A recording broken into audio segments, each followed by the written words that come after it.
Good evening, नमस्कार, सत श्री अकाल। प्रिय मित्रों, आज के लाइव में आप सबका मैं पंडित राजन शर्मा हार्दिक अभिनंदन करता हूं, स्वागत करता हूं।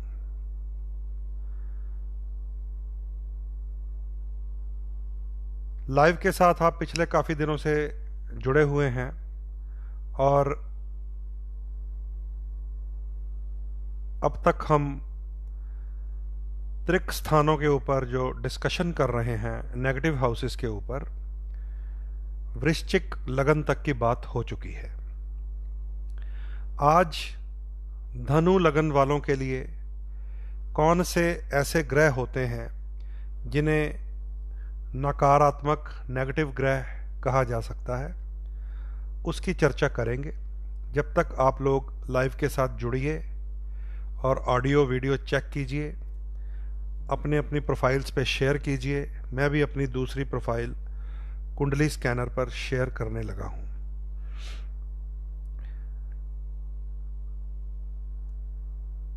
ये शेयर मैं इसलिए कर देता हूं अपनी दूसरी प्रोफाइल पर क्योंकि ये जो मेरी पंडित राजन शर्मा वाली प्रोफाइल है, ये मिक्स वेजिटेबल बनी हुई है। इसके ऊपर जोक्स भी चलते हैं, पॉलिटिक्स की कोई पोस्ट आ जाती है वो भी चलती है, राष्ट्रभक्ति की तो आनी ही चाहिए, वो होती ही होती है, वो तो हमारे दिल में तिरंगा है। ज्योतिष की भी इस पे पोस्ट चलती है और हमारे इतिहास की कोई पोस्ट मिल जाए वो भी आपको मैं इस पोस्ट से शेयर करता हूँ। और शास्त्रों के अनुसार कोई दिन त्यौहार बदलता हो तो भी आपको इसी पोस्ट से मैं साझा करता रहता हूँ। लेकिन जो मेरी दूसरी पोस्ट है ना, कुंडली स्कैनर्स, उस पर कुंडली से रिलेटेड ही ज़्यादा पोस्ट होती है, इसलिए मैं अपनी ही इस लाइव को अपनी ही दूसरी प्रोफाइल पे ज़रूर शेयर कर लेता हूँ ताकि जब भी ढूंढनी पड़े जल्दी से मिल जाती है फिर। और आप लोग भी इसको शेयर कर लिया कीजिए, जो लोग दोबारा इसको सुनना चाहते हों वो फिर जल्दी उसको सुन सकते हैं। इसके अलावा बहुत सारे मित्रों ने मुझे कहा था कि जो इसके स्टार्टिंग वाले 3-4 एपिसोड्स हैं वो उन्हें नहीं मिल रहे थे क्योंकि वो इस प्रोफाइल पे है भी नहीं थे। तो मैंने अब थोड़ी सी हिम्मत की है खुद भी, क्योंकि मेरा एक यूट्यूब का चैनल बना हुआ था पिछले 7-8 साल से, मैं उसको ज़्यादा एक्टिव करता नहीं हूँ। अब मैंने सारे एपिसोड्स यूट्यूब पर भी अपलोड कर दिए हैं, तो जो लोग, हाँ बिल्कुल बदलता हूँ, ये मैं अपनी ही इस लाइव को अपनी ही दूसरी प्रोफाइल पे जरूर शेयर कर देता हूँ। मैंने तो शेयर कर दिया भाई, बाकी अब आपका काम है, जो जो लोग इस लाइव से जुड़ते हैं शेयर जरूर कीजिए, शेयर जरूर कीजिए। तो धनु लगन वालों को आज अलर्ट होकर सुनना चाहिए क्योंकि आज आपका नंबर है, और शेयर भी आप जरूर कर लीजिएगा। तो YouTube पर भी अब आपको साथ साथ ये सारे एपिसोड मिलेंगे, उसके बाद की भी सारी जानकारियाँ मिलेंगी, और उससे पहले के भी कई एपिसोड्स अभी वहाँ पड़े हुए हैं, 50-60 एपिसोड होंगे। तो उसको भी आप शेयर कीजिए, उसको भी आप सब्सक्राइब कीजिए और ज्योतिष की ये जानकारियां समेट कर रखें, ठीक है। तो आज का जो टॉपिक है वो है धनु लगन वालों के लिए। धनु लगन की जो कुंडली होती है उसके स्वामी देवगुरु बृहस्पति हैं। ये तो अब आप लोग सब समझ ही गए होंगे, काफ़ी देर से आप मेरे साथ जुड़े हुए हैं। और देवगुरु बृहस्पति जो हैं वो, उधर कंप्यूटर भी चल रहा है यार देवगुरु बृहस्पति जो हैं वो देव श्रेणी के ग्रह हैं क्योंकि वो देवगुरु हैं।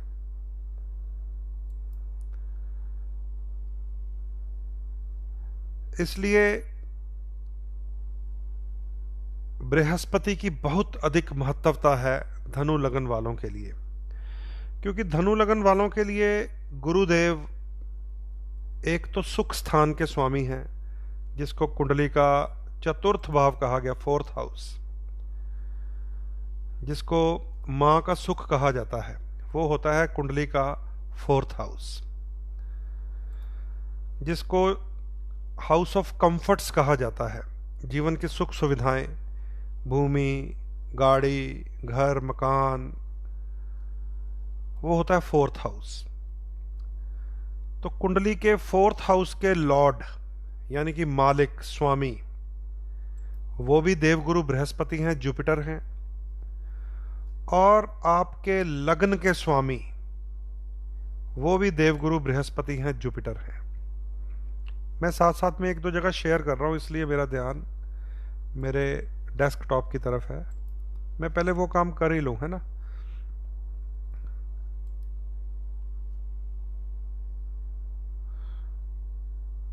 लीजिए, अब मेरा एक फेसबुक पेज भी है,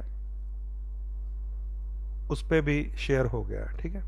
तो आज तो बड़ी स्पीड से आप लोगों ने शेयर कर दिया। 33 शेयर मुझे दिख रहे हैं, और अभी आए हुए को मुझे 5 मिनट्स हुए हैं, और आपको 29 दर्शक जुड़े हैं, 33 शेयर भी हो गए।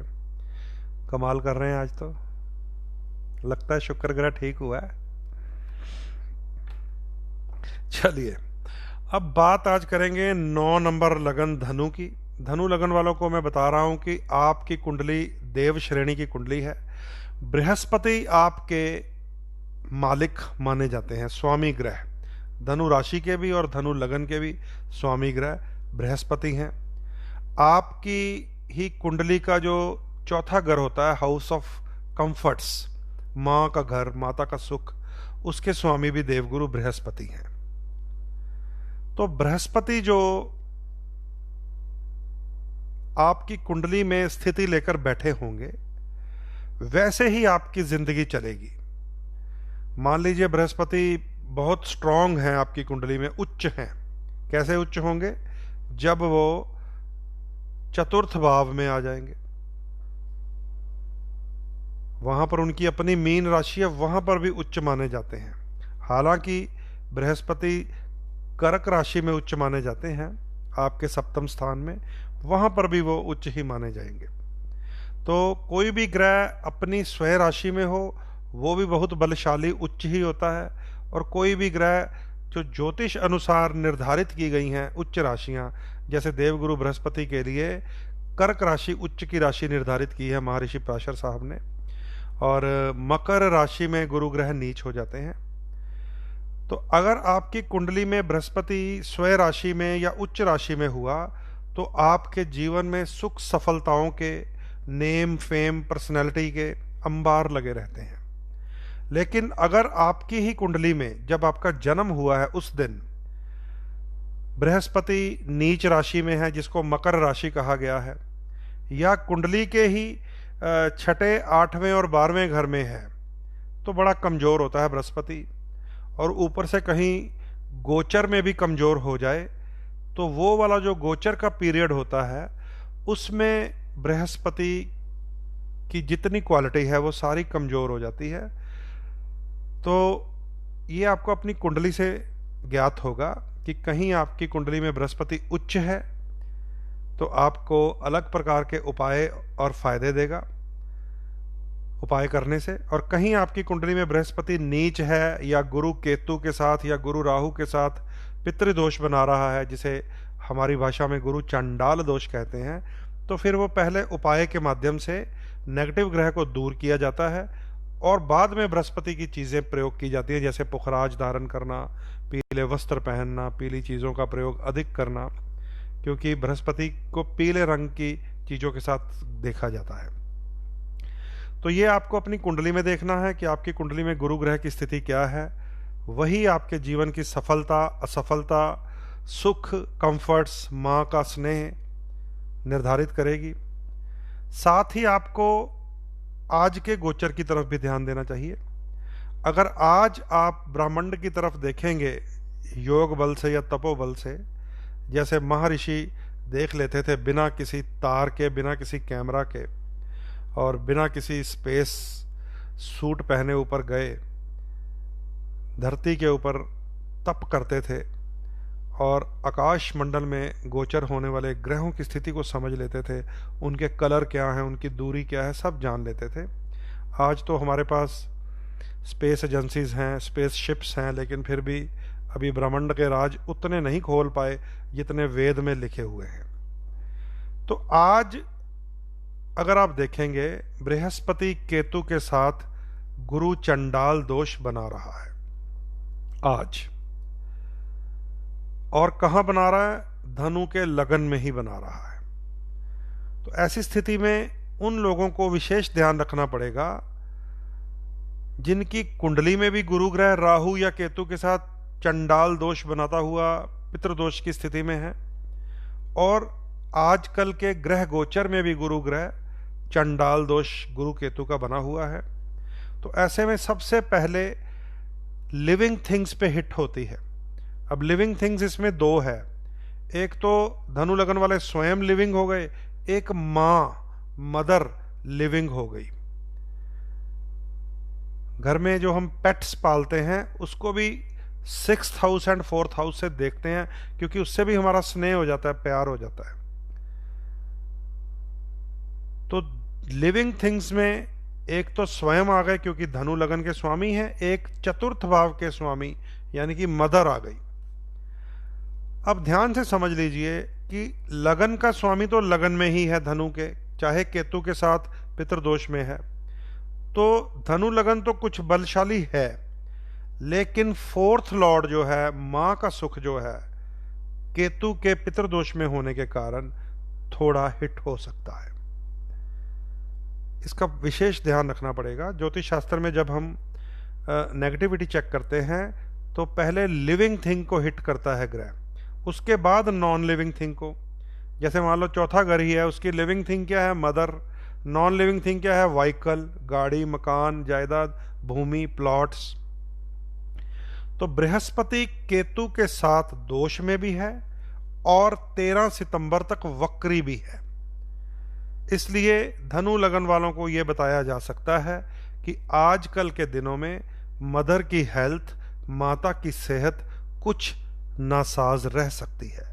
जो लोग मेरे मित्र धनु लगन वाले होंगे वो आप इस बात को समझ भी रहे होंगे, और क्या आपके जीवन में घटित हो रहा है आपको पता भी होगा। या फिर भूमि, वाहन, व्हीकल का सुख मंदा हो जाता है। क्रय विक्रय, भूमि का, मकान लेन देने का कोई चांस हो तो वो इस पीरियड में खराब रहेगा।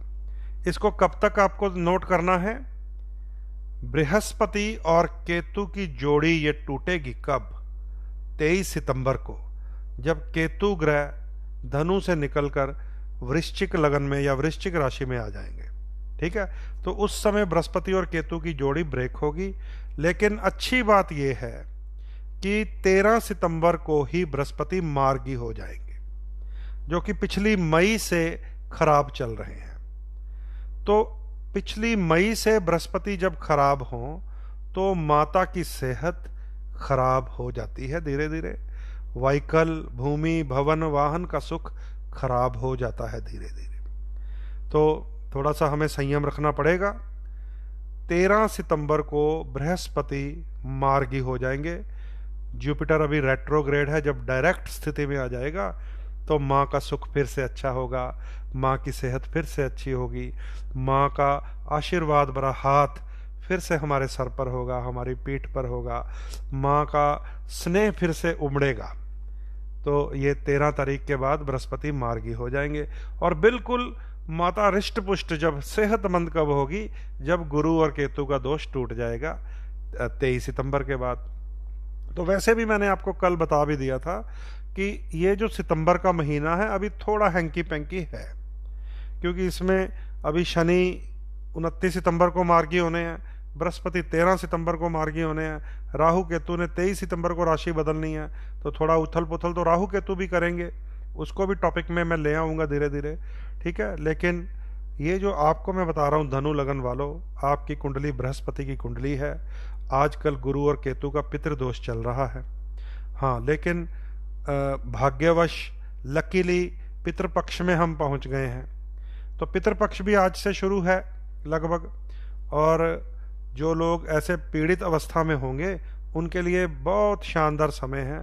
इन पितृपक्ष के दिनों में बृहस्पति के पाठ पूजन उपाय करना और राहु केतु को दूर करके अपनी कुंडली को फिर से मजबूत कर लेना।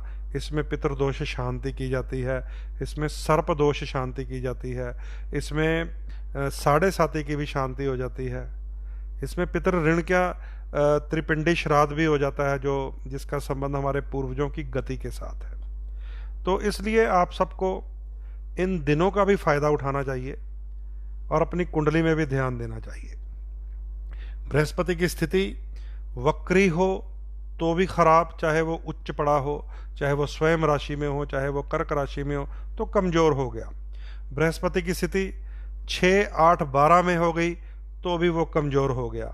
यहाँ तक कि बृहस्पति की स्थिति अगर बुध की राशियों में हो, बुध की राशियों में, तो भी गुरु ग्रह कमजोर होता है, क्योंकि बृहस्पति और बुध का जो आपसी भाव है उसमें द्वेष है, समभाव नहीं है, मित्र भाव नहीं है, शत्रुता है उसमें। तो ये चीज आपको नोट करनी चाहिए, इससे आपका लगन पता चलता है कैसा है। ठीक है, ये तो था आपके लगन का स्वामी गुरु जिसकी हम बात कर रहे हैं। बात हमने करनी है छठे भाव की, 8वें भाव की और 12वें भाव की। बृहस्पति की जो धनु राशि होती है, अगर आपके लगन में आ गई तो आप धनु लगन हो गए। अगर वहां से काउंट करेंगे 6th हाउस तक, जिसको रोग शत्रु कर्जा त्रिक स्थान कहा गया है, परेशानी का घर, टेंशन चिंता, नौकरी भी इसी भाव से देखी जाती है, तो वहां पर राशि आती है शुक्र ग्रह की 2 नंबर राशि। शुक्र ग्रह की राशि वृष आएगी वहां पर, यानी कि आपको रोग शत्रु कर्जा टेंशन इनसे सताने वाला कौन है? वीनस, शुक्र, जो कि पिछले 30 दिन राहु के साथ पीड़ित रहा। अब वो कहता है कि वीनस 6th लॉर्ड होकर पीड़ित है और बृहस्पति 4th एंड लगन लॉर्ड होकर वक्री है।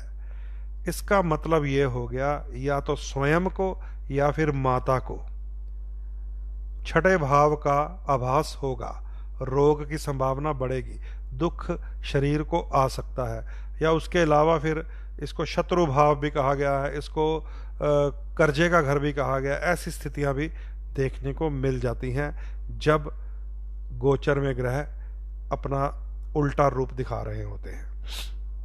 तो आपका छठे भाव का स्वामी शुक्र बनेगा, याद रख लीजिए। लेकिन कहानी में ट्विस्ट आ जाता है जब शुक्र की दूसरी राशि कहां पड़ेगी? आपके 11th हाउस में। शुक्र की दूसरी राशि आपके आय स्थान, लाभ स्थान, इनकम के स्थान में रहेगी।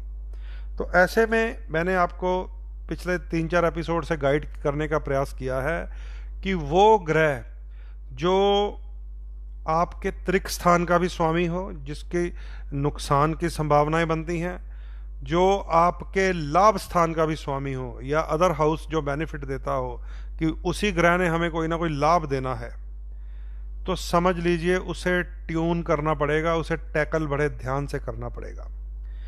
इसी बात को चर्चा में मैं कल लाया था वृश्चिक लगन वालों के लिए, क्योंकि हमारे लिए भी शुक्र 7th हाउस का भी लॉर्ड होता है पति पत्नी का, और 12th हाउस का भी लॉर्ड होता है नुकसान खर्चे एक्सपेंडिचर का। ऐसे ही आप लोगों के लिए भी शुक्र ग्रह जो है वो अगर रोग शत्रु कर्जे का स्वामी है तो वो आय लाभ यश का भी स्वामी है, इनकम का भी लॉर्ड है। एक और आपको राज की बात बता देता हूं, अगर कुंडली में शुक्र फिर भी अच्छा पड़ा हो तो ऐसे शख्स को कहीं ना कहीं से फाइनेंशियल हेल्प मिलती रहती है।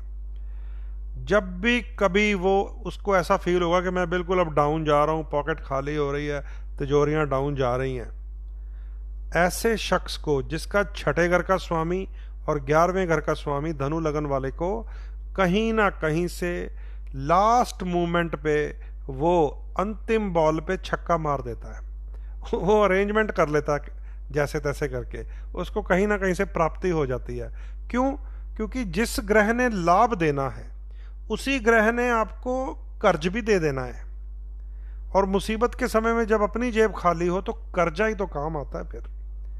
और मैंने इसलिए धनु लगन वालों को बहुत बड़े बड़े बिजनेसमैन देखा है, बहुत बड़े बड़े कारखानेदार, बड़े रिचेस्ट इंडस्ट्रियलिस्ट मेरे लिंक में हैं जो मेरे क्लाइंट्स हैं। कारण उसका है एक, वो क्या है कि वो एक प्रोजेक्ट रिपोर्ट तैयार करवाते हैं अपने अकाउंटेंट से, सीए से, और बैंक को वो पेश कर देते हैं कि महाराज ये मेरा प्रोजेक्ट है, ये बिजनेस मैंने करना है, इतनी लागत आएगी, इतनी प्रॉफिट मिलेगी, आप मेरी क्या हेल्प करेंगे। तो बैंक, पता नहीं धनु लगन वालों को कोई वरदान है ईश्वर का, झट से आंखें बंद करके लोन पास कर देता है। तो इसको मैंने रिसर्च किया, शोध किया, मैंने देखा ऐसा क्यों होता है। 3-4 बार मेरे क्लाइंट्स के साथ ऐसा हुआ, जो धनु लगन के लोग हैं, एक कारखानेदार हैं, इंडस्ट्रियलिस्ट हैं बड़े बड़े।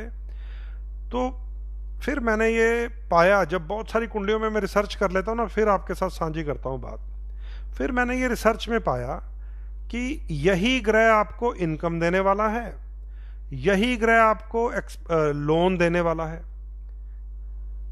तो ये तो फिर बिजनेसमैन के लिए वरदान भरी कुंडली हो गई धनु लगन की।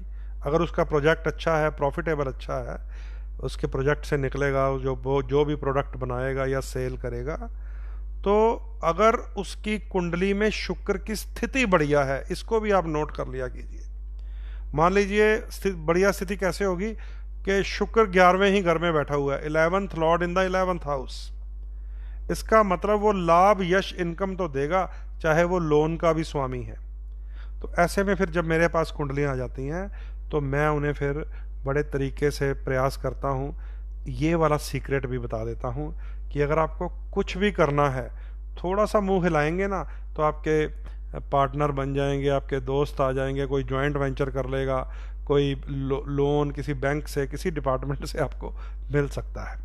तो शुक्र ग्रह, ये सारी कथा मैंने आपको इसलिए बताई है कि छठे घर का मतलब सिर्फ रोग, शत्रु, कर्जा नहीं होता। क्योंकि आज तक जब कुंडलियां दिखाने वाली स्थिति में लोग घूमते हैं ना, वो कहेंगे भैया तेरे तो अब छठे घर की दशा आ गई है, शुक्र की दशा तो बड़ी लंबी होती है, अब तो 20 साल परेशान रहेगा। लेकिन पर्दे के पीछे कुछ और भी होता है। तो मैं वो बातें बताने का प्रयास करता हूँ जो पर्दे के पीछे हैं, जो आपको उत्साह भर दें, आपके अंदर डिप्रेशन से बाहर निकालें। क्या ये छठे घर के पीछे अगर कोई डर गया तो समझो मर गया। वो कहेगा भैया अब तो मेरे ऊपर शुक्र की दशा आ गई है 20 साल की, वो तो रोग, शत्रु, कर्जा देगी। नो, आय, लाभ, यश भी देगी। अगर तो आपके बाय बर्थ कुंडली में शुक्र की पोजीशन स्ट्रांग है तो वही आपको थ्रू लोन रिच बना सकती है, समझे।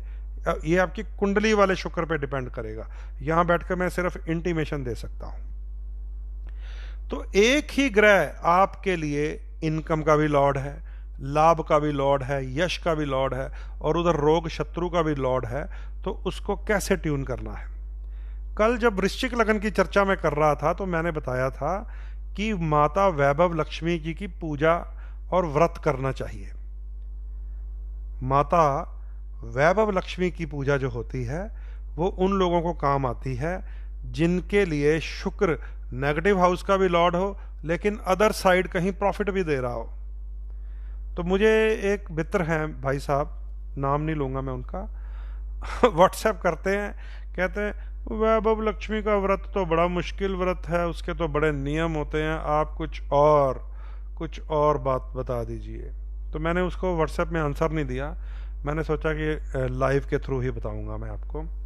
देखिए, शुक्र ग्रह धनु लगन वालों के लिए या वृश्चिक लगन वालों के लिए एक अच्छे घर का स्वामी होता है, एक नेगेटिव घर का स्वामी होता है। बीच में मैं खुद आता हूँ, मैं वृश्चिक लगन हूँ, और कल मैंने आपको ये भेद बताया था कि मैं स्वयं माता वैभव लक्ष्मी जी की पूजा करता हूँ फ्राइडे को, और 1-2 बार आपको मैंने लाइव कथा भी सुनाई है अगर किसी ने देखी हो।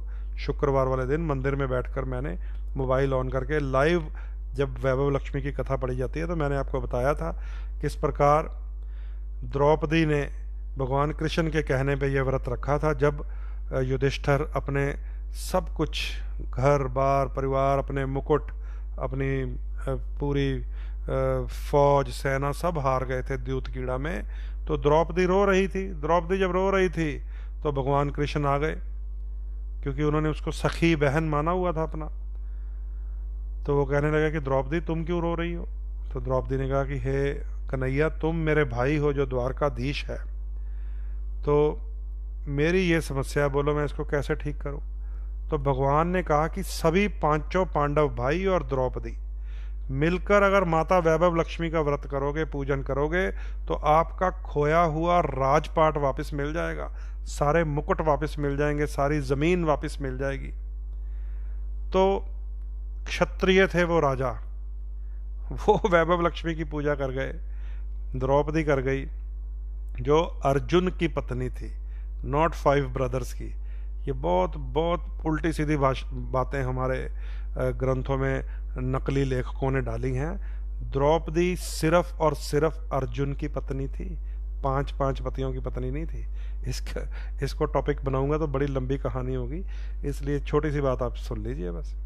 तो द्रौपदी और 5 पांडवों ने माता वैभव लक्ष्मी का व्रत किया था, और मां ने ऐसी कृपा की थी, उनके सारे मुकुट वापस मिल गए थे, उनकी जमीन जायदाद राजपाट सब वापस मिल गया था। तो अब अगर कोई व्हाट्सएप करके ये कह दे कि ये तो बड़ा मुश्किल सा व्रत है पंडित जी, ये आपने क्या बता दिया, तो फिर थोड़ा सा मुझे अटपटा लगता है कि यार ये माता लक्ष्मी को सिद्ध करना चाहते हैं, माता लक्ष्मी को, और कहते हैं कोई आसान सा उपाय बता दो किसी चीज़ से हो जाए। तो ये आपको समझना पड़ेगा कि छठा भाव जो होता है उसको ट्यून करना है आपने, उसकी डोनेशन भी करनी है क्योंकि 6th लॉर्ड है, और ट्यून भी करना है। डोनेशन कैसे होगी मैं बता देता हूँ। डोनेशन होगी सफ़ेद दूध की बनी हुई मिठाई या किसी ऐसी वाइट मिठाई के साथ, वाइट मीठी चीज़ के साथ, जो आप बच्चों में बांट सकें, जो आप गरीबों में बांट सकें, जो आप सुहागन स्त्रियों को दे सकें, क्योंकि शुक्र स्ट्रांग करना है आपने, ठीक है। अब इसको ट्यून करना कैसे है? वैभव लक्ष्मी की पूजा करनी है। अब अगर किसी को मुश्किल लगता है मेरे भाई को, तो ये समझ लीजिए कि मान लीजिए फ्राइडे का दिन है और आपका धनु लगन है, आपको बांटना भी है और पूजा भी करनी है।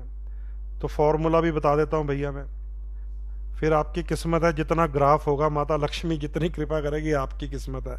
मैंने पहले बढ़िया फॉर्मूला बताया, अब बता देता हूँ कि आप थोड़ी सी वाइट मिठाई ले लीजिए, बर्फ़ी ले लीजिए, छेना मुर्गी ले लीजिए, और कुछ नहीं मिलता तो पतासे ही ले लीजिए थोड़े से, वो भी शुक्र ही होते हैं। तो पतासे ले लीजिए या बर्फ़ी ले लीजिए, मंदिर के अंदर जाइए जहाँ माता लक्ष्मी की प्राण प्रतिष्ठित प्रतिमा होती है, अंदर जाइए, पहले ले लीजिए फिर अंदर जाइए। अंदर जाके फिर पुजारी जी को कहिए कि ये मेरी तरफ से आप प्रार्थना कर दो, मैं व्रत नहीं रख सकता माता लक्ष्मी का, ये भोग लगा दीजिए माँ लक्ष्मी को और थोड़ा सा मुझे भी प्रसाद दे दीजिए। तो वो जो सफ़ेद मिठाई से माता लक्ष्मी को भोग लगा देंगे पुरोहित जी, पुजारी जी मंदिर के, और उनसे थोड़ी वापस मांग लीजिए, उनमें से एक टुकड़ा खुद खा लीजिए, क्योंकि आपको अपना लाभ स्थान ट्यून करना है। बाकी जब मंदिर के बाहर आएंगे छोटे छोटे बच्चों में बांट दीजिए। अब इस प्रक्रिया को समझ लीजिए क्या किया मैंने। जब आप सफ़ेद मिठाई लेकर मंदिर गए, माता लक्ष्मी का माथा टेका पुरोहित जी के माध्यम से, उन्हें भी भोग लगाया, तो शुक्र को स्ट्रॉन्ग कर लिया, उसका फल मिलेगा 11वें भाव का आपको, क्योंकि वो आय लाभ और यश देगा। पुरोहित जी से आपने थोड़ा सा प्रसाद लिया, खुद भी ग्रहण कर लिया, उसका फल मिलेगा आपको 11वें भाव का। बाहर आए आप, तो आपने थोड़ा थोड़ा बांट दिया बच्चों में, जो बाहर गरीब बच्चे मिल जाते हैं या वैसे कोई मिल जाता है, तो वो जो बांटना हुआ वो छठे घर की चीज हो गई, उसको दूर भी कर दिया आपने। तो दिस इज थ्योरी कि how to tune that planet which is as beneficial as dangerous.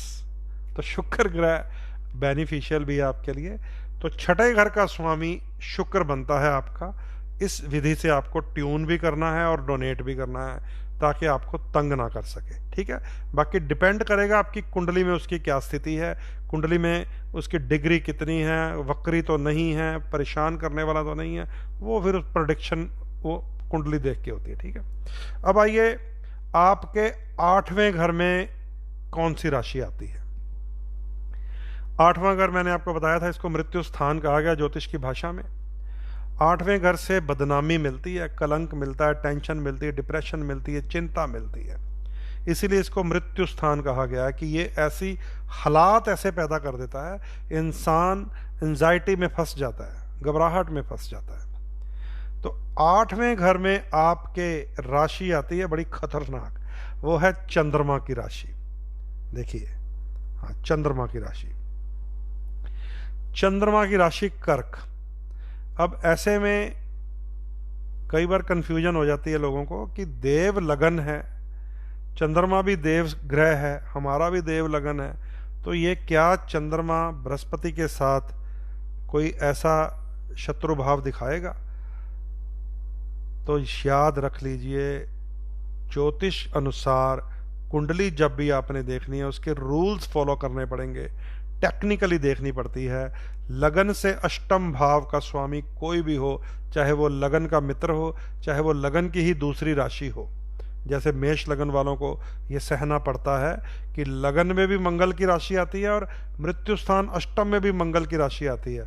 उसको भी मैंने अपने पहले एपिसोड में बता दिया था कि कैसे मेष लगन वालों को मंगल को ट्यून करना है। वो आपको अब यूट्यूब पे मिलेगा, ठीक है, यूट्यूब पे चले जाइएगा अगर किसी को मेष लगन का ये सीक्रेट देखना है कि कैसे लगन का स्वामी और मृत्यु स्थान का स्वामी ट्यूनिंग की जाती है। तो ऐसे ही यहाँ पर धनु लगन वालों को एंजाइटी पैदा करने वाला, घबराहट पैदा करने वाला, बहुत जल्दी कंफ्यूज करने वाला। अब मैं यहाँ से अगर कुछ नेगेटिव बात बोल रहा हूँ तो कुछ धनु लगन वाले लोग जिनका चंद्रमा वीक होगा वो झट से मुझे व्हाट्सएप में चले जाएंगे, पंडित जी मेरी कुंडली पहले देख दीजिए, आपने ये बातें बोल दी हैं, ये हो जाएगा। क्यों होता है ऐसे धनु लगन वालों को? क्योंकि मृत्यु स्थान का स्वामी चंद्रमा है। चंद्रमा मनसो जात के जातक के मन का कारक है। चंद्रमा हमारी फीलिंग्स को कहा गया है। अगर उसका संबंध अष्टम के साथ हो जाए तो फीलिंग्स बहुत कमजोर होती हैं। तो धनु लगन वालों की फीलिंग्स इसलिए बड़ी ही वीकर होती हैं। और खुदा ना खास्ता अगर चंद्रमा कुंडली में राहु के साथ या केतु के साथ ग्रहण दोष बना रहा हुआ या कुंडली में ही नीच हुआ तो और भी परेशान कर देता धनु लगन वालों को। तो यहां पर आप समझ लीजिए, चंद्रमा एक ही राशि का स्वामी होता है, कर्क राशि का स्वामी। इसमें कोई कंफ्यूजन ही नहीं है अब तो, कि अगर आपके 8th लॉर्ड चंद्रमा की दशा आपको परेशान कर रही है या गोचर में हर 2.25 दिन बाद चंद्रमा जी घूमते रहते हैं, मूड स्विंगर चंद्रमा ही होते हैं। इसको कहा गया 2.5 चाल महाकाल। देखिए, ज्योतिष की यह भी एक खड़ी बोली की भी भाषा है। 2.5 चाल महाकाल क्या मतलब हुआ कि महादेव के मस्तक पर चंद्रमा विराजमान है, इसीलिए उनको चंद्र शिखर कहा गया है और 2.5 चाल चलता है। और इसका नाम रखा है आधुनिक ज्योतिषियों ने 2.5 चाल महाकाल। जब भी ये शब्द पढ़े हैं किसी किताब में तो समझ लीजिए चंद्रमा की बात कर रहे हैं। चंद्रमा घोड़े को कहा जाता है, व्हाइट घोड़े को विशेषकर। और शतरंज में जो घोड़ा है वो भी 2.5 चाल चलता है। अगर किसी दिन आपको बताऊंगा कैसे ज्योतिष शास्त्र और शतरंज मेल करते हैं। इसीलिए माँ पार्वती और शंकर जी ये चौपड़ियाँ खेलते थे। वो क्यों खेलते थे? लोगों ने कहा ये दिवाली वाले दिन हम भी खेलेंगे पत्ते, क्योंकि महादेव खेलते थे। ऐसे ऐसे मूर्ख लोग हैं, पता नहीं किन वामपंथियों की बातों में आए हुए हैं। महादेव और माँ पार्वती वो सृष्टि को दाव पर लगाकर खेलते थे। सृष्टि को,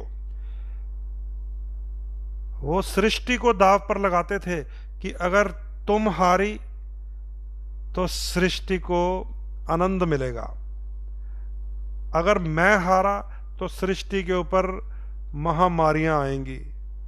क्योंकि वो संहार करता है शंकर भगवान, शिव जी तो संहार करता है। तो वो माता पार्वती के साथ वो कहते हैं कि दिवाली की रात को हम भी जुआ खेलेंगे, जबकि वहाँ कोई भी जुए का शब्द भी नहीं है वो पूरे शिव पुराण में। वहाँ पर यह है कि देवी पार्वती और महादेव आपस में चौपड़ियाँ खेलते हैं, शतरंज जैसा खेल होता है वो भी, उसमें भी 2.5 चाल चलता है घोड़ा। तो वो कहते हैं अगर तुम हारी तो सृष्टि, तुम जीती तो सृष्टि फलेगी फूलेगी, क्योंकि तुम शक्ति का रूप हो। अगर मैं हार गया तुमसे तो सृष्टि में उथल पुथल होगा। ऐसे फिर पंचांग लिखा जाता है कि भोलेनाथ अगर हार गए तो इस साल महामारी आएगी। ये सिस्टम होता है। लोगों ने इसको जोड़ दिया किसके साथ? दिवाली की रात को पत्ते खेलने के साथ। किट्टी वाली आंटियां और अंकल, सबको मैं जानता हूँ, लुधियाना शहर वालों को तो मैं जानता हूँ कम से कम। और मुझको पूछते भी हैं, पंडित जी काली साड़ी पालवा, पीली पालवा, है ना। बड़े बड़े फनी क्वेश्चंस मुझे मिलते हैं। तो ये भी आपको ध्यान रखना है कि चंद्रमा जो है आपके लिए हार का कारक है धनु लगन वालों को। तो चंद्रमा व्हाइट घोड़े को भी कहा जाता है। ये इसलिए मैंने इंडिकेट किया है, कईयों के घरों में पेंटिंग होती है। धनु लगन वालों को बता रहा हूँ कि अष्टम स्थान की चीज को प्रफुल्लित मत करना अपनी दीवार के ऊपर घोड़ा, सफेद घोड़ा लगाकर, नहीं तो मृत्यु स्थान का स्वामी आपकी तरफ आ रहा होता है। समझ गए? इन चीजों को भी नोट कर लिया कीजिए। तो आपको कोई कंफ्यूजन नहीं है, आपको हर हालत में चंद्रमा की सफेद कच्ची चीजें डोनेट करनी है। चावल, चीनी, दूध और पिसा हुआ व्हाइट आटा। जब तक कणक रहेगी वो सूर्य का रूप होगा, जब तक गेहूं रहेगा वो सूर्य का रूप होगा। जब वो पिस गया चक्की में जाकर, अब सूर्य को कौन पीस सकता है? उसी का पुत्र शनि पीस सकता है। चक्की, पत्थर के जो पुड़ होते हैं, तो सूर्य को पीस दिया शनि ने तो बन गया आटा, वो बन गया चंद्रमा। तो चावल, चीनी, दूध, आटा जब तक ये उबले ना हो, बने ना हो, चंद्र का रूप है। अगर इनको उबाल लग गया, खीर बन गई इनकी, चावल और दूध की और चीनी की, तो वो शुक्र बन गया। ठीक है। तो जब हमने चंद्र का दान करना है तो कच्चे चावल, कच्चा दूध, आटा या चीनी होनी चाहिए। तो धनु लगन वालों को 8th लॉर्ड को वीक करने के लिए, हर हालत में वीक करना है, चाहे उच्च पड़ा हो आपकी कुंडली में, क्योंकि अष्टमेश जहां चला गया उस घर की बैंड बजा जाता है। मान लो 8वें घर का स्वामी लगन में आ गया, सेहत की बैंड बज जाएगी। 8वें घर का स्वामी दूसरे घर में आ गया, धन की बैंड बज जाएगी। 8वें घर का स्वामी तीसरे घर में आ गया, भाई बंधुओं के साथ बनेगी नहीं। 8वें घर का स्वामी चौथे घर में आ गया, माता के लिए बहुत बुरा समय होता है फिर वो। 8वें घर का स्वामी पंचम में आ गया, औलाद के लिए परेशानी पैदा कर देता है। 8वें घर का स्वामी छठे घर में चले जाए तो कुछ राहत मिल जाती है। लेकिन 8वें घर का स्वामी 7वें घर में आ गया तो पति पत्नी के बीच में युद्ध का स्थिति पैदा कर देता है, क्योंकि वो अष्टमेश है, मृत्यु का स्वामी है, चला गया आपके विवाह स्थान में। ऐसे ही अष्टमेश अष्टम में आ जाए तो पकड़ करना बड़ा आसान होता है, सीधा चावल दान करते जाओ, नहीं तो वो भी नुकसान कर देता है। ऐसे ही अष्टमेश नवम में चला गया तो भाग्य मंदा कर देगा। दशम में चला गया तो बिजनेस, व्यापार, पिता के लिए सुख खराब कर देता है। अगर मृत्यु का स्वामी दशम भाव में चला गया तो पिता का सुख मंदा हो जाता है, याद रख लीजिए। और सारी जायदाद जमीन ताया ले जाता है, ताया, क्योंकि 8वां घर कौन होता है? पिता के घर से 11वां घर, ताया। समझ गए? तो ये बड़े राज होते हैं। ज्योतिष तो पड़ोसी की कुंडली बना देते हैं हम तीसरा घर देख के। हम तीसरा घर देख के पड़ोसी की कुंडली, पड़ोसी की बीवी, पड़ोसी के बच्चे, पड़ोसी का भाई, उसका भी सारा कुछ निकाल देते हैं यहाँ से। अगर आपकी अपनी कुंडली नहीं है, वो तो हम छोटे बच्चे की कुंडली से माँ बाप के बारे में बता ही देते हैं, पड़ोसी के बारे में भी बता देते हैं। तो चावल, चीनी, आटा, दूध जरूर दान करना चाहिए धनु लगन वालों को, क्योंकि अष्टम भाव का स्वामी हर हालत में नुकसानकारी होता है। तो ये चंद्रमा है। ठीक है। अब आइए धनु लगन के 12वें स्थान में चलते हैं, 12th हाउस, यानी कि 9 से एक घर पीछे। तो 9 से पीछे 8 लिखा होता है आपके 12वें घर में। 8 का मतलब हो गया मंगल की राशि। इसका मतलब यह है कि आपको लीगल ट्रबल्स अगर देगा कोई, लीगल ट्रबल्स, कानूनी अड़चने, तो मंगल देगा। आपको अगर हॉस्पिटल जाने की यात्रा करवा दी, नौबत आ गई, तो मंगल करवाएगा। आपको अगर खुदा ना खास्ता थाने, कचहरी, जेल जाना पड़ गया किसी लीगल मैटर में, तो मंगल लेके जाता है। और कहीं मंगल कुछ आपके लिए अच्छा हुआ तो आपको विदेश ले जाएगा। यह भी याद रख लीजिए, क्योंकि जो 12वां घर होता है उसे विदेश का भाव भी कहा गया है। तो मंगल की 2 राशियां होती हैं। यहाँ पर फिर आपको मैं याद दिला देता हूँ कि एक राशि पड़ेगी आपके 12वें घर में और एक राशि पड़ेगी आपके योगकारी 5वें घर में। 5वां घर योगकारी इसलिए कहा गया है, वहाँ से संतान का सुख मिलता है, वहाँ से एजुकेशन का सुख मिलता है, वहाँ से प्रेम संबंध लव अफेयर देखे जाते हैं, वहाँ से लॉटरी सडन गेन पता चलता है कि इंसान की लॉटरी लगेगी या नहीं लगेगी। तो धनु लगन वालों को 12th लॉर्ड और 5th लॉर्ड मंगल ग्रह है। ऐसे में मंगल अगर कुंडली में नकारात्मक हो, मान लीजिए नीच राशि में है या शनि के साथ है या राहु केतु के साथ है, पितृदोष में चला गया, अंगारक दोष में चला गया, तो एजुकेशन भी खराब करता है, लीगल मैटर्स में भी फंसा देता है, विद्या भी अधूरी रह जाती है और किसी न किसी पंगे अड़चन में भी फंसा देता है, औलाद का सुख भी मंदा कर देता है। मंगल जब 5th लॉर्ड हो बड़ा सेंसिटिव होता है, क्योंकि ये ब्लड का कारक है। विशेषकर लेडीज की कुंडली में अगर मंगल 5th लॉर्ड होकर खराब हो तो उन्हें मेंस्ट्रुएशनल प्रॉब्लम्स बहुत होती हैं और एबॉर्शन होने की संभावना बहुत होती है अगर नीच हो, खराब हो, शनि के साथ हो, राहु केतु के पितृदोष में हो अगर। तो ध्यान रखना पड़ता है पर्सनल कुंडली जो आपकी है। अब यहाँ बैठकर मैं सबकी कुंडलियाँ नहीं जानता हूँ, आपको इंडिकेट कर सकता हूँ।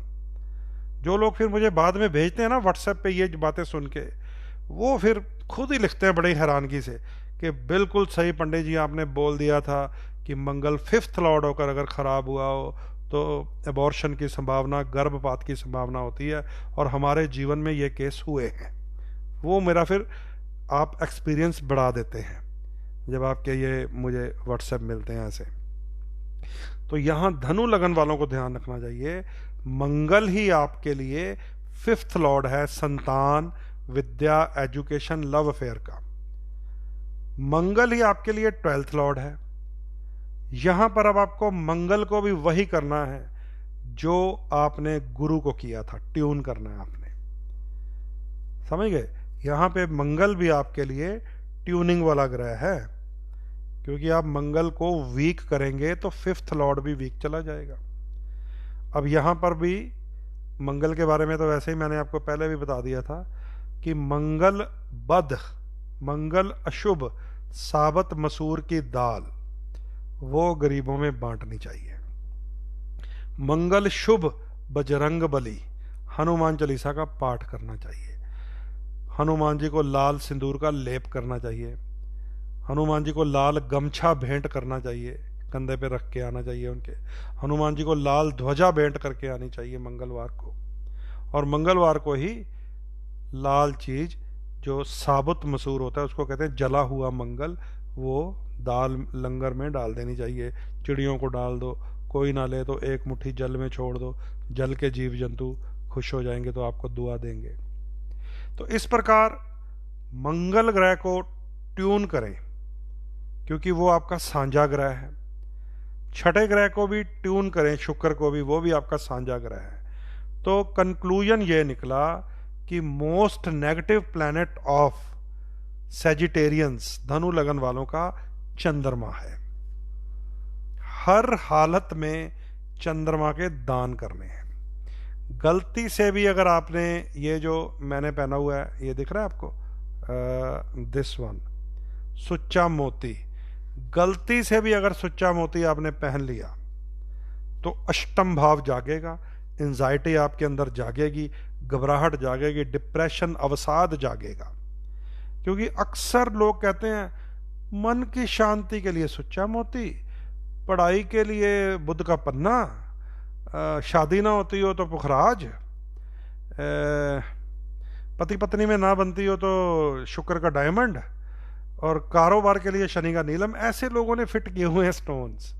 तो मैंने कहा फिर हमारी क्या जरूरत है भाई, फिर सारे इकट्ठे जोड़ के गले में पहन लो आप 9 के 9 रतन। फिर पंडित जी को पूछने की क्या जरूरत है, हमें क्या टेक्निक निकालने की जरूरत पड़ी है कि लग्नेश, पंचमेश, नवमेश को स्ट्रॉन्ग करो।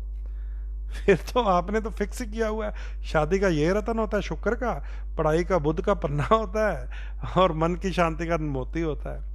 ये लोगों ने ट्रेंड बनाया हुआ है, एस्ट्रोलॉजर्स ने भी बनाया हुआ है। वो कहेंगे अच्छा तुम्हें गुस्सा ज्यादा आता है, मोती पहन लो, लो जी। अब धनु लगन वाले को अगर गुस्सा ज्यादा आएगा तो मोती पहना के दिखा दो, फिर उसको मृत्यु भाव जाग जाएगा, डिप्रेशन, एंजाइटी, अवसाद जाग जाएगा, भागेगा फिर वो दुनिया छोड़ के। तो इसलिए ध्यान रखना पड़ता है स्टोन पहनने से पहले। गलती से भी सुच्चा मोती नहीं पहन सकते। आपके 3 ही योगकारी ग्रह हैं, येलो, रेड, मैरून। मूंगा, माणिक, पुखराज आप पहन सकते हैं, वो भी उस स्थिति में अगर कुंडली में पितृदोष ना हो, या तो फिर पहले उसको रिमूव कराइए, उसके बाद त्रिकोण गले में पहनिए। और फिर जो मैं ये बातें बताता हूँ, किसको ट्यून करना है, किसको डोनेट करना है, किसको स्ट्रांग करना है, किसको वीक करना है, इसके ध्यान रखें तो कुंडली बलशाली हो जाती है, जीवन सफल हो जाता है, परेशानियां कम आती हैं फिर लाइफ में, भाग्य काबू आ जाता है, फिर कर्मों के ऊपर डिपेंड हो जाता है सब कुछ, कि बुरे कर्म करोगे ये सब कुछ करके भी तो फिर ये महंगे महंगे रतन, दान, यज्ञ कोई फर्क नहीं देंगे। क्योंकि जब आपने कुंडली को साध लिया फिर खेल कर्मों का है, गीता में लिखा हुआ है। फिर भगवान कहते हैं कि जैसा कर्म करेगा वैसा फल देगा भगवान। ये है गीता का ज्ञान। ये कब? जब उन्होंने अर्जुन को सारा ज्ञान दे दिया। जैसे मैं आपको सारी टेक्निकल बातें बता देता हूं, सारा ज्ञान जब दे दिया, अर्जुन ने कहा फिर भगवान, फिर तो आपने कहा कि अगर मैं शत्रु को मारूंगा मैं भी स्वर्ग जाऊंगा और आप मेरे साथ हैं। तो भगवान ने कहा ना, ऐसे नहीं होता। धर्म के पक्ष में लड़ोगे तो तुम्हारा कर्म शुद्ध होगा। जो सामने अधर्म के पक्ष में खड़े हैं वो निश्चित ही दुष्ट हैं, वो होंगे अधर्मी। तो धर्म का पक्ष कर्म को मजबूत बनाता है। अब धर्म का पक्ष ये रिलीजन मत समझ लेना, अपने जो कर्तव्य होते हैं, कर्तव्य, कि मेरा धर्म है अपने माता पिता की सेवा करना, कर्तव्य। मेरा धर्म है अपने राष्ट्र के प्रति नतमस्तक रहना, कर्तव्य। मेरा धर्म है अपनी शिक्षा, अपने संस्कार के प्रति नतमस्तक रहना, अपने गुरुओं की बात को मानना। This is duties. एक्चुअली धर्म शब्द का असली मीन रिलीजन नहीं, ड्यूटी है, कि ये मेरा धर्म है, ये मेरी ड्यूटी है। तो जब आप सारी कुंडली साध लेते हैं ना, कि राहु केतु जी के उपाय कर दिए, दान कर दिए, पितृदोषों की पूजाएं करा दी, ये कलर छोड़ दिए, वो कलर यूज कर लिए, गले में रतन पहन लिए, तो ये आपने भाग्य को साधा है अपने। आपने अपनी उन तरंगों को ठीक किया है जिनको लेके आपने चलना है। फिर खेल आ जाएगा मन, बुद्धि और अहंकार के ऊपर, क्योंकि पंच तत्वों का ये जीव है, अग्नि, पृथ्वी, जल, वायु, आकाश का बना हुआ ये जीव है। लेकिन भगवान कहते कि तुझे 3 चीजें और दी, मन, बुद्धि, अहंकार, इसका प्रयोग तुझे स्वयं करना है। तो ये मन, बुद्धि, अहंकार जो 3 तत्व और दिए हैं भगवान ने, पंच तत्व का ये शरीर बनाकर, अग्नि, पृथ्वी, जल, वायु, आकाश, 5 एलिमेंट्स का ये शरीर बनाकर, मन, बुद्धि, अहंकार भी दे दिया कि go and do your self. तो ये अब आपके कर्म हैं। जब डू योर सेल्फ के बात आ गई तो आप किस तरफ जाएंगे, धर्म के पक्ष में या अधर्म के पक्ष में, ड्यूटीज की तरफ या राइट्स की तरफ। हमारे देश का कॉन्स्टिट्यूशन भी ये कहता है, संविधान भी ये कहता है कि अगर आप अपनी ड्यूटीज के प्रति, कर्तव्यों के प्रति सजग रहेंगे तो अधिकार की लड़ाई नहीं लड़नी पड़ेगी, फिर अधिकार स्वयं प्राप्त हो जाते हैं। इसी को कहते हैं धर्म का पक्ष। तो मित्रों, धनु लगन वालों को मैंने बता दिया है कि शुक्र, चंद्रमा और मंगल आपके 6, 8 और 12 के लॉर्ड हैं। इनमें शुक्र और मंगल को ट्यून करना है और चंद्रमा को निरा ही दान करना है। बिल्कुल डोनेशन देनी है आपने, बिल्कुल दान करना है आपने। तो ये इट्स अ टेक्निक फॉर धनु लगन। तो ये आप इसको समझ लीजिए, ये मैंने आपको बड़े ही तरीके से बता दी है। तो अब लाइव का जो समय हो गया है 49 मिनट हो गया, लगभग समाप्ति की ओर है। तो 3 लगन रह गए हैं अब, मकर लगन, कुंभ लगन और मीन लगन। ठीक है, इनको भी बड़ा इंपॉर्टेंट है इनके बारे में भी बताना, क्योंकि मकर और कुंभ दोनों के स्वामी शनिदेव होते हैं। शनि भी अभी इस महीने में वक्री ही रहेंगे 29 सितंबर तक। जिस लगन की अभी बात की है धनु लगन की, उसके स्वामी गुरु होते हैं, वो भी अभी वक्री ही रहेंगे 13 सितंबर तक। अब जो अच्छा काम हुआ है वो है शुक्र और राहु का पितृदोष टूटा है। शुक्र राहु अब डिफरेंस में आ गए हैं। राहु रह गया मिथुन राशि में, शुक्र आ गया चंचल राशि में, चंद्रमा की कर्क राशि में, मूड स्विंगर होगा। ठीक है। या आज बुध भी ठीक चल रहा है, बुध उदय भी है और कन्या राशि में, अपनी राशि में जिसको उच्च राशि कहा गया वहां गोचर कर रहा है। और पितृपक्ष चल रहा है, आपको पता ही है। पितृपक्ष में अपने पूर्वजों के प्रति, अपने बुजुर्गों के प्रति जो स्वर्गीय हैं, जो इस संसार में नहीं है, उनके प्रति जरूर नतमस्तक होएं, उनके प्रति जरूर उनको आदर से याद करें, किसी भी भाव से याद करें। पूरा शास्त्रीय विधि से याद करेंगे तो फिर आपको ब्राह्मण की जरूरत है, जिसको श्राद्ध करना कहते हैं, पिंड दान करना कहते हैं, वो भी करना चाहिए। उससे कुंडली का जुपिटर ठीक हो जाता है, और जुपिटर जब ठीक होता है तो फिर बहुत कुछ ठीक होता है लाइफ में। ठीक है। और पितृपक्ष का एक और फायदा होता है कि इस पितृपक्ष में कुंडली में अगर पितृदोष हो, जो राहु और केतु बना देते हैं या सर्प दोष बना देते हैं, तो उनकी रेमेडीज भी हो जाती हैं। इसको भी आप याद रख लीजिए। जो भी आपके निकट एस्ट्रोलॉजर्स हैं, कोई आपके जानकार पुरोहित हैं, उनका सहारा लेकर आप इस पितृपक्ष का भी शुभ प्रयोग कीजिए। और हमेशा प्रयास कीजिए, जब भी आप अपने पितरों का नाम लेकर, बुजुर्गों का नाम लेकर दान पुण्य करते हैं, अपने बच्चों को उनके दादा परदादा, जो भी आपके फोर फादर्स हैं, उनके विषय में जरूर बताया कीजिए। तब फायदा है, तब फायदा है ये दान पुण्य निकालने का। क्योंकि ये दान पुण्य तो हमें पॉजिटिव करने के लिए होता है। क्योंकि इसमें क्या है, एक तो बृहस्पति की सेवा हो जाती है ब्राह्मण के रूप में, एक शनि की सेवा हो जाती है कौए के रूप में, एक शुक्र की सेवा हो जाती है गौ ग्रास के रूप में, एक चींटियों के लिए फिर निकाला जाता है बहुत उसमें भोजन में से, फिर पिंड निकाल के जब छोड़े जाते हैं वो भी उसको जीव जंतु, चींटियां, कौए, चिड़ियां खाती हैं। तो ये है तो प्रकृति के साथ ही जुड़ना है तो इस पंच तत्व को, अग्नि पृथ्वी जल वायु आकाश को, उस पंच तत्व के साथ मिलाना। हमारी वाणी में भी लिखा है, यत पिंडे तत् ब्रह्मांड। जो हमारे पिंड में है वो ब्रह्मांड में है। ज्योतिष की किताब के पहले पन्ने पर ज्योतिष शास्त्र पे लिखा है कि आज, ऋषि पराशर कहते हैं, आज मैं आपको वो ज्ञान देने जा रहा हूं जिसका अर्थ है यत पिंडे तत् ब्रह्मांड, कि जो हमारे पिंड में है, अग्नि पृथ्वी जल वायु आकाश, वही ब्रह्मांड में है। उसको जब हमने ट्यून कर लिया, अग्नि पृथ्वी जल वायु आकाश, उसको और नीचे को जब ट्यून किया तो ये बन जाएगा। जब ये बन जाएगा तो फिर नमस्कार हो जाता है। फिर जब आपने सामने वाले को नमस्कार कर दिया तो वो आपके अभिवादन को स्नेह से, प्रेम से नमस्कार ही बुलाएगा। इसको कहते हैं ईश्वर के प्रति नतमस्तक होना, बुजुर्गों के प्रति नतमस्तक होना, आने वाले अतिथि के प्रति नतमस्तक होना। क्योंकि अग्नि पृथ्वी जल वायु आकाश को जब मेल कर लिया, जो ब्रह्मांड में है वो पिंड में है, तो उसका मेल बन जाएगा सर्वे भवन्तु सुखिना सर्वे सन्तु निरामया। तो ये पूरे विश्व के सुख की कामना करता है, ऐसा शास्त्र है हमारे पास। तो यही हमारी वाणी में लिखा है कि जो हमारे पिंड में है सो ब्रह्मांड में है। इसको ट्यून करना सीख लीजिए, आपके जीवन में बहुत बढ़िया परिवर्तन होंगे, आपके जीवन में बड़ी पॉजिटिविटी आएगी जब आप इस शास्त्र को समझ लेंगे कि ये सिर्फ तरंगों को ट्यून करने का शास्त्र है।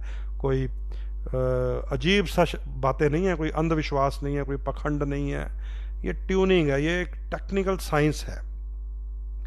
तो आज सुबह भी मैंने एक पोस्ट आपके साथ शेयर की थी, क्योंकि गणेश जी को दुर्वा चढ़ती है, तो गणेश जी की पूरी दुर्वा की मूर्ति बनाई एक साहब ने, वो विसर्जित कर दी। तो उसको देखकर मैंने समझा क्या कि जब गणपति जी को हम लोग दूर्वा चढ़ाते हैं, घास, मान लीजिए हम मंदिर में जाके दूर्वा चढ़ा दिए, 1 ने 2 ने 3 ने 5 ने 10 ने, दूर्वा बहुत सारी चढ़ गई मंदिर में, तो मंदिर के जो पंडित जी होते हैं, पुरोहित होते हैं, वो उसको या तो खेतों में बिखेर देंगे या विसर्जन में ले जाएंगे। तो जहां भी वो बीज जाएंगे वहां हरियाली पैदा करेंगे। तो ग्लोबल वार्मिंग को खत्म करता है ये दूर्वा का दान। और बहुत साल पहले जब भारत के पास अनाज नहीं था तो अमेरिका ने हमें सड़ा हुआ अनाज दान किया था, लेकिन उसके साथ उन्होंने एक बीज डाल दिया था हमारी बोरियों में, उसको कहते हैं खरपतवार, जंगली घास का बीज भी डाल दिया था कि ये अपने खेतों में अगर ये हमारे बीज डाल के उगाने का प्रयास करेंगे, वहाँ पर जंगली घास साथ में उग जाएगी। और तब का, जब शास्त्री जी प्रधानमंत्री थे तब की बात कर रहा हूँ, तब का भेजा हुआ जंगली घास का बीज आज तक काबू नहीं आ रहा। आज तक जहाँ पर किसान का खेत होगा, वो 2 दिन अगर ना जाए तो खरपतवार आ जाती है, जंगली घास का बीज आ जाता है। ये अमेरिका का किया हुआ दुष्ट कार्य है, और वो इस समय पूरे भारत के लिए मुसीबत है। खरपतवार कहते हैं उसको। लेकिन शुद्ध दुर्वा जो है बड़ी महंगी मिलती है। घास अगर लॉन बनाना हो ना, तो कह दीजिए आप किसी माली को लॉन बनाना होगा, भैया असली वाली घास कुछ और होती है, ये जंगली घास नहीं है, उसका तो बीज उसके लेके आने पड़ेंगे, तो फिर वो एकदम गलीचे जैसा, कालीन जैसा लॉन बनाता है। तो ये टेक्निक्स हैं हमारे पास। हम अगर कौए को, कुत्ते को, चिड़िया को, गाय को, चींटी को दान करने वाले लोग हैं, ये है हमारे सनातन धर्म में लिखा। हमारे पूरे धर्म में छुरी चलाना नहीं लिखा, किसी जीव जंतु की हत्या नहीं लिखा हुआ, ठीक है। तो ये पितृपक्ष चल रहा है, इसलिए ये बातें आपको समझा रहा हूँ। जब भी पूर्वजों के प्रति आप नतमस्तक हों, दान पुण्य निकालें, गऊ के लिए, कुत्ते के लिए, चींटी के लिए, कौए के लिए, अपने बच्चों को उनके फोर फादर्स के बारे में जानकारी भी अवश्य दें, तब सफल होगा ये पितृपक्ष। चलिए मित्रों, अब लगभग 1 आवर पूरा हो गया है, आज का लाइव यहीं समाप्त करते हैं। कल आपसे बात करेंगे मकर और कुंभ, शनि के 2 लगन हैं, और लास्ट में रह जाएगा मीन लगन। कोशिश करेंगे कल मकर और कुंभ वालों को एक साथ बताया जाए, क्योंकि आपकी सांझी होती है सारी थ्योरी। तो कल का जो दिन रहेगा मकर और कुंभ का रहेगा। तो जिन जिन लोगों के लाइव जो हैं, जिन जिन लोगों के एपिसोड जो हैं वो मिस हो गए हैं, वो आपको अब YouTube पर मिल जाएंगे। YouTube पर अगर आप के कोई भी मेष लगन वाले, वृष, मिथुन, कर्क, सिंह, क्योंकि आज 9वें लगन तक पहुंच गया है, वो YouTube पर आप पंडित राजन शर्मा लुधियाना या मेरा मोबाइल नंबर साथ में लिखेंगे, तो YouTube पर आपको ये सारे एपिसोड और पुराने मेरे टीवी शो के एपिसोड मिल जाएंगे। वहाँ पर भी जाकर आप ज्योतिष की महत्वपूर्ण जानकारियाँ हासिल कर सकते हैं। अब इन्हीं शब्दों के साथ अपनी वाणी को मैं विराम लगाता हूँ। इजाज़त दीजिए, नमस्कार।